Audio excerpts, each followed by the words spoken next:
Alright, welcome back to the Kriner Scoop, where we talk about everything, but today we're talking about the XFL.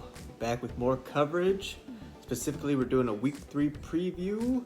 Gonna be doing my picks of the 4 games, and talking about the news going into the week. So let's get right into it, because kickoff for the first game's like in an hour, so let's do this and hope editing doesn't take long.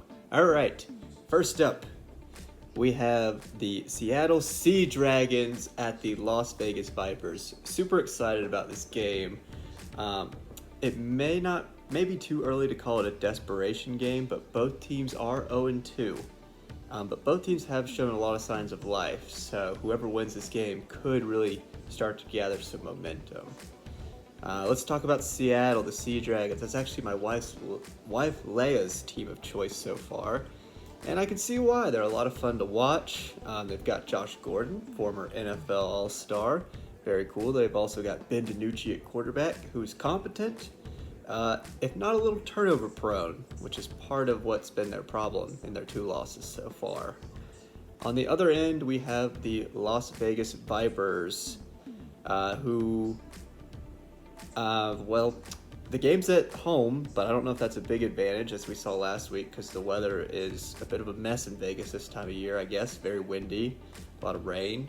The Vipers are also going through a little bit of an identity crisis at quarterback.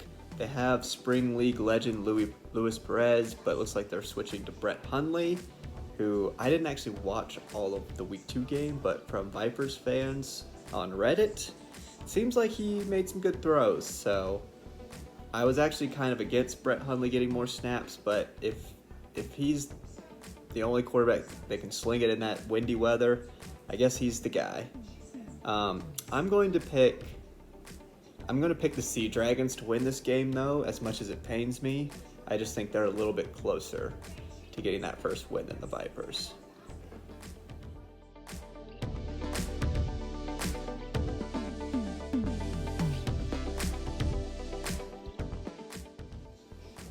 Alrighty, next game up will be on Sunday, and that'll be the St. Louis Battlehawks versus the DC Defenders.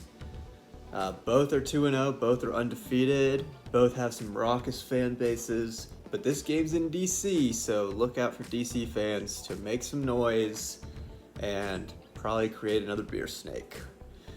But I don't think that's actually going to be enough to win, because I think the Battlehawks are the slightly better team. I think AJ McCarron makes a difference. He's kind of the face of the XFL right now. He seems like a good dude, so I expect him to continue playing well. Maybe I hope he continues playing well, but I think he will. I also think Brian Hill, their running back, comes back, who know he spent some time in the NFL, definitely seemed to have some talent in Week 1. He missed last week, so if he plays, I definitely expect the Battlehawks to win, so that's who I am picking.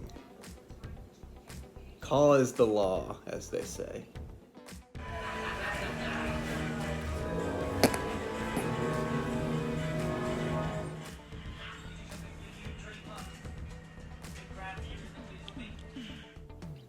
Okay, let's see who we have next.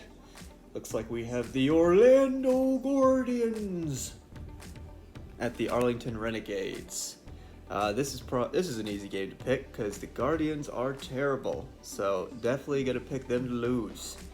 Let's talk about them. Quentin Dormady, one of their 3 quarterbacks they've rotated through 2 weeks, got kicked off the team, got kicked out of the XFL this week in the big news of the league for apparently cheating, sharing his playbook with other teams. We haven't really heard more details than that, except just recently there are rumors that he's gotten reinstated and is back on the Guardians, but they've already wiped his XFL stats, which I don't know why they wiped his stats, but all that to say, Orlando is a dumpster fire. Their coach Terrell Buckley was cussing out his players after the second week. He's pretty much done with them, so that's kind of funny. Ironically, Paxton Lynch is their best option at quarterback. I really think they should just stick with him, and I never thought I'd say that. They're in rough shape. Let's talk about Arlington. Let's go somewhere positive. because they're kind of one of my favorite teams this week, just for the fact that they benched rookie quarterback Drew Plitt in favor of Kyle Sloter. And as a USFL fan, a New Orleans Breakers fan more specifically, for those of you who don't know, Kyle Sloter just played last year in the USFL, so he played last spring and got them to the playoffs. And he was a lot of fun to watch. He threw a lot of turnovers, but he played through a lot of injuries, for better or worse a lot of times. He, as a Breakers fan, he probably should have sat out a couple games, but he didn't, and he's fun. We called him the Visor, so we'll see if he's wearing a dark visor again.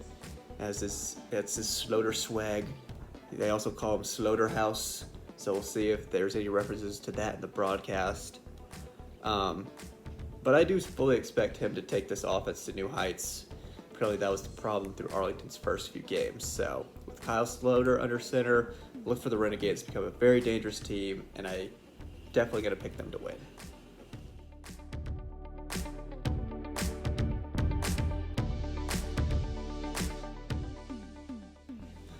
All right, and last but certainly not least, we have a state rivalry.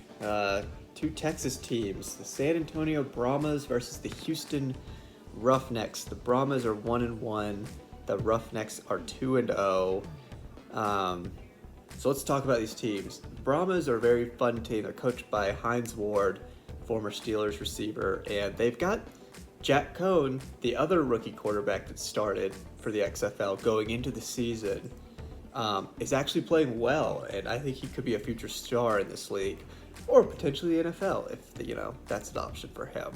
But he's playing very well, and I expect him to continue playing better as the season goes on. But on the other end is who I consider the best team through 2 weeks so far. A lot of people do. The Houston Roughnecks, coached by Wade Phillips, old man Wade.